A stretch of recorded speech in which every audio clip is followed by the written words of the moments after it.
ಚೌತಿಯ ಚಂದ್ರ. ಚೌತಿಯ ದಿನ ಯಾರು ಚಂದ್ರನನ್ನ ನೋಡಬಾರ್ದು. ನೋಡಿದ್ರೆ ಅಂಥವರ ಮೇಲೆ ಹಲವಾರು ಮಿಥ್ಯಾರೋಪಗಳು ಬರ್ತದೆ. ಅಂಥವರು ಅಪವಾದಗಳನ್ನ ಎದುರಿಸಬೇಕಾಗ್ತದೆ, ಹಲವಾರು ಕಷ್ಟಗಳನ್ನ ಅನುಭವಿಸಬೇಕಾಗ್ತದೆ ಅಂತ ಹೇಳುವಂತಹ ಒಂದು ನಂಬಿಕೆ ಇದೆ. ಈ ನಂಬಿಕೆಯ ಹಿನ್ನೆಲೆಯಲ್ಲಿರುವಂತಹ ಒಂದು ಶಾಪದ ಕಥೆಯನ್ನ ಈ ವಿಡಿಯೋದಲ್ಲಿ ನಾವೆಲ್ಲರೂ ತಿಳ್ಕೊಳ್ಳೋಣ.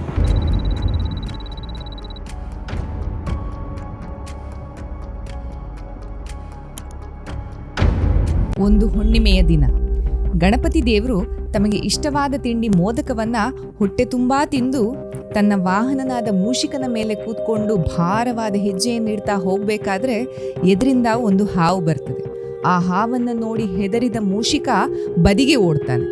ಮೂಷಿಕನ ವೇಗಕ್ಕೆ ಗಣಪತಿ ನೆಲಕ್ಕೆ ಬಿದ್ದು ಹೊಟ್ಟೆ ಒಡೆದು ಹೊಟ್ಟೆಯಲ್ಲಿದ್ದಂತಹ ಮೋದಕ ಎಲ್ಲ ನೆಲಕ್ಕೆ ಚೆಲ್ತದೆ. ಹಾಗೆ ಚೆಲ್ಲಿದ ಮೋದಕವನ್ನ ಮತ್ತೆ ಪುನಃ ಹೊಟ್ಟೆಗೆ ತುಂಬಿಸಿಕೊಂಡು ಅದೇ ಹಾವನ್ನ ಹಿಡಿದು ಹೊಟ್ಟೆ ಗಟ್ಟಿಯಾಗಿ ಕಟ್ಟಿಕೊಳ್ತಾನೆ ಗಣೇಶ. ಇದೆಲ್ಲಾ ಘಟನೆಗಳನ್ನ ನೋಡ್ತಾ ಇದ್ದಂತಹ ಚಂದ್ರ ಜೋರಾಗಿ ನಗ್ತಾನೆ. ಇದರಿಂದ ಸಿಟ್ಟುಗೊಂಡಂತಹ ಗಣೇಶ ತನ್ನ ದಂತವನ್ನ ಕಿತ್ತು ಚಂದ್ರನ ಮೇಲೆ ಎಸಿತಾನೆ. ಇದರಿಂದ ಚಂದ್ರನ ಮೇಲೆ ಕಪ್ಪು ಕಲೆ ಉಂಟಾಗ್ತದೆ. ಮತ್ತೆ ಪುನಃ ಮುಂದುವರೆದು ಚಂದ್ರನು ಮುಂದೆಂದೂ ಪೂರ್ಣ ಗೋಳನಾಗಬಾರದು ಅಂತ ಹೇಳುವಂತಹ ಶಾಪವನ್ನ ನೀಡುತ್ತಾನೆ. ಜೊತೆಗೆ ಚೌತಿಯ ದಿನ ಯಾರೂ ಚಂದ್ರನನ್ನ ನೋಡಬಾರ್ದು, ನೋಡಿದ್ರೆ ಅಂಥವರ ಮೇಲೆ ಮಿಥ್ಯ ದೋಷಗಳು ಅಂದ್ರೆ ಅಪವಾದಗಳು ಬರ್ತದೆ ಅಂತ ಹೇಳಿ ಶಾಪವನ್ನ ನೀಡ್ತಾನೆ. ಮುಂದೆ ದ್ವಾಪರ ಯುಗದಲ್ಲಿ ಋಷಿ ನಾರದರು ಒಂದು ಚೌತಿಯ ದಿನ ದ್ವಾರಕೆಯ ಕೃಷ್ಣನಿಗೆ ಈ ಶಾಪದ ಬಗ್ಗೆ ತಿಳಿಸ್ತಾ ಇರ್ತಾರೆ. ಇದರಿಂದ ಕೃಷ್ಣ ಬಹಳಷ್ಟು ಜಾಗರೂಕನಾಗಿ ಇದ್ರೂ ಹಾಲು ಕುಡಿಯುವಂತಹ ಸಂದರ್ಭದಲ್ಲಿ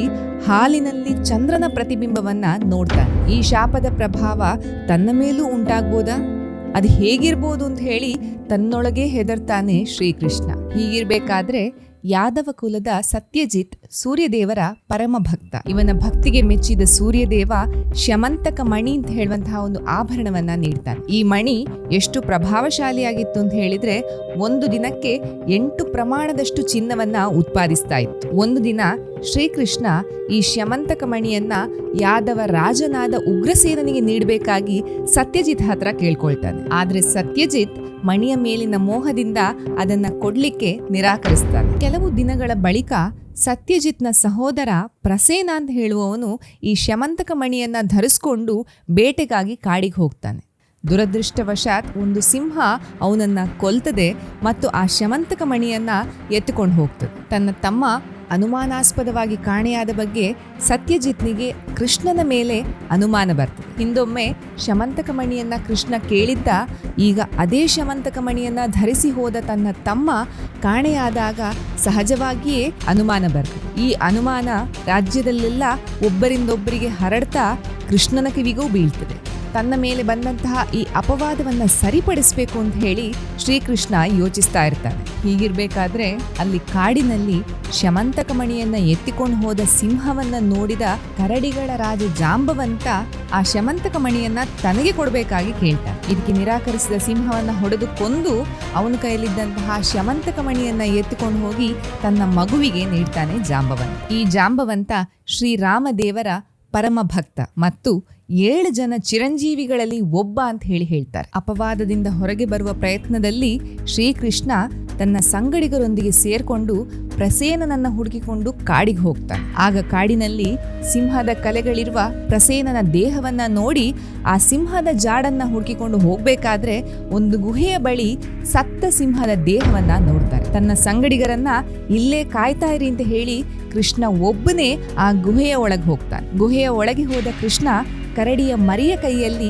ಆ ಶ್ಯಮಂತಕ ಮಣಿಯನ್ನ ನೋಡಿ ಅದನ್ನ ತಕೊಳ್ಳಿಕ್ ಹೋಗ್ಬೇಕಾದ್ರೆ ಆ ಕರಡಿಯ ಮರಿ ಜೋರಾಗಿ ಕಿರುಚುತ್ತದೆ. ಆ ಕಿರುಚಿದ ಶಬ್ದಕ್ಕೆ ಜಾಂಬವಂತ ಬಂದು ಕೃಷ್ಣನೊಂದಿಗೆ ಯುದ್ಧಕ್ಕೆ ನಿಲ್ತಾನೆ. 2 ಬಲಾಢ್ಯ ಯೋಧರ ನಡುವೆ ಹಲವು ದಿನಗಳ ಕಾಲ ಭೀಕರ ಯುದ್ಧ ನಡೀತದೆ. ಗುಹೆಯ ಹೊರಗಡೆ ಕಾಯ್ತಾ ಇದ್ದಂತಹ ಕೃಷ್ಣನ ಸಂಗಡಿಗರು 12 ದಿನಗಳ ಕಾಲ ಕಾದು ಇನ್ನು ಕೃಷ್ಣ ಸತ್ತಿರ್ಬೋದು ಅಂತ ಹೇಳಿ ಊಹಿಸಿ ಈ ವಿಷಯವನ್ನ ದ್ವಾರಕೆಗೆ ತಿಳಿಸ್ಲಿಕ್ಕೆ ಹೊರಡ್ತಾರೆ. ಗುಹೆಯ ಒಳಗೆ ಕೃಷ್ಣ ಮತ್ತು ಜಾಂಬವಂತ 28 ದಿನಗಳ ಕಾಲ ಕಾದಾಡಿದ್ರೂ ಯಾರೂ ಮೇಲ್ಗೈಯನ್ನ ಸಾಧಿಸುವುದಿಲ್ಲ. ಈ ಸಮಯದಲ್ಲಿ ಶಕ್ತಿಹೀನನಾಗ್ತಾ ಇದ್ದಂತಹ ಜಾಂಬವಂತನಿಗೆ ಶ್ರೀಕೃಷ್ಣ ಶ್ರೀರಾಮನಾಗಿ ಕಾಣ್ತಾನೆ. ಇಷ್ಟು ಹೊತ್ತು ತಾನು ತನ್ನ ದೇವರಾದ ಶ್ರೀರಾಮನೊಂದಿಗೆ ಹೋರಾಟವನ್ನ ಮಾಡಿದೆ ಅಂತ ಹೇಳಿ ಪಶ್ಚಾತ್ತಾಪದಿಂದ ಕೃಷ್ಣನ ಕಾಲಿಗೆರಗಿದ ಜಾಂಬವಂತ ಶರಣಾಗಿ ಶಮಂತಕ ಮಣಿಯನ್ನ ಹಿಂದಿರುಗಿಸ್ತಾನೆ.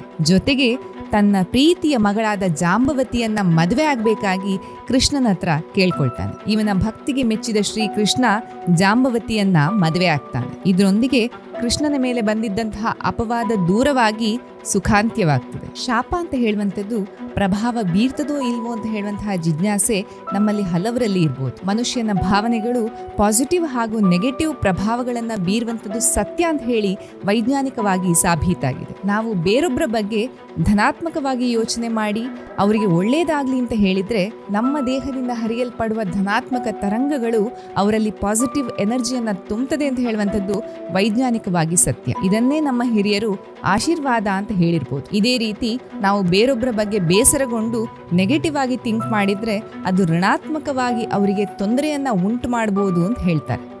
ಇದನ್ನೇ ಶಾಪ ಅಂತ ಹೇಳಿ ಕರೆದಿರ್ಬೋದು. ಇವತ್ತು ನಾವು ಹೇಳಿದಂತಹ ಕಥೆ ಒಂದು ಮನೋರಂಜನೆಯ ಕಥೆಯಂತೆ ಕಂಡ್ರೂ ಸಹ ಇದರಲ್ಲಿರುವಂತಹ ಒಂದು ಒಳ್ಳೆಯ ಸಂದೇಶವನ್ನ ನಾವು ಅರ್ಥ ಮಾಡ್ಕೊಳ್ಬೇಕು. ನಾವು ಎಷ್ಟೇ ಪ್ರಭಾವಶಾಲಿಗಳಾಗಿ ಇದ್ರೂ ಇನ್ನೊಬ್ಬರ ಮನಸ್ಸನ್ನ ಯಾವತ್ತೂ ನೋಯಿಸಬಾರ್ದು. ಅದು ಮುಂದೊಂದು ದಿನ ಶಾಪದಂತೆ ನಮಗೇ ನೋವನ್ನ ಖಂಡಿತ ನೀಡ್ತದೆ. ಈ ಕಥೆಯಲ್ಲಿ ಚಂದ್ರನಿಗಾದದ್ದೂ ಇದೆ. ಅದೇ ರೀತಿ ನಾವು ಒಳ್ಳೆಯ ಕೆಲಸಗಳನ್ನ ಮಾಡಿದ್ರೆ ಮುಂದೊಂದು ದಿನ ಅದರ ಪ್ರತಿಫಲ ಖಂಡಿತ ಸಿಕ್ಕೇ ಸಿಗ್ತದೆ. ಹಾಗಾಗಿ ಕರ್ಮಣ್ಯೇ ವಾಧಿಕಾರಸ್ತೆ ಮಾ ಫಲೇಷು ಕದಾಚನ ಅಂದ್ರೆ ನಿನ್ನ ಕರ್ತವ್ಯವನ್ನ ನೀನು ಮಾಡು, ಪ್ರತಿಫಲವನ್ನ ಅಪೇಕ್ಷೆ ಪಡಬೇಡ ಅಂತ ಹೇಳಿ ಶ್ರೀಕೃಷ್ಣ ಹೇಳಿದ ಮಾತಿನಂತೆ ಪ್ರತಿಫಲದ ಬಗ್ಗೆ ಯಾವುದೇ ಸ್ವಾರ್ಥವಿಲ್ಲದೆ ನಮ್ಮ ಕೆಲಸವನ್ನ ಮಾಡಿದ್ರೆ ಅದು ಭಗವಂತನಿಗೆ, ಧರ್ಮಕ್ಕೆ ಹಾಗೂ ಪ್ರಕೃತಿಗೆ ಯಾವಾಗಲೂ ಹಿತವಾಗಿರ್ತದೆ. ಹಾಗೂ ಅಂತಹ ಕೆಲಸಗಳು ನಮ್ಮನ್ನು ಕಾಮ, ಕ್ರೋಧ, ಲೋಭ, ಮೋಹ, ಮದ, ಮತ್ಸರ ಹೀಗೆ 6 ಅವಗುಣಗಳಿಂದ ಯಾವಾಗಲೂ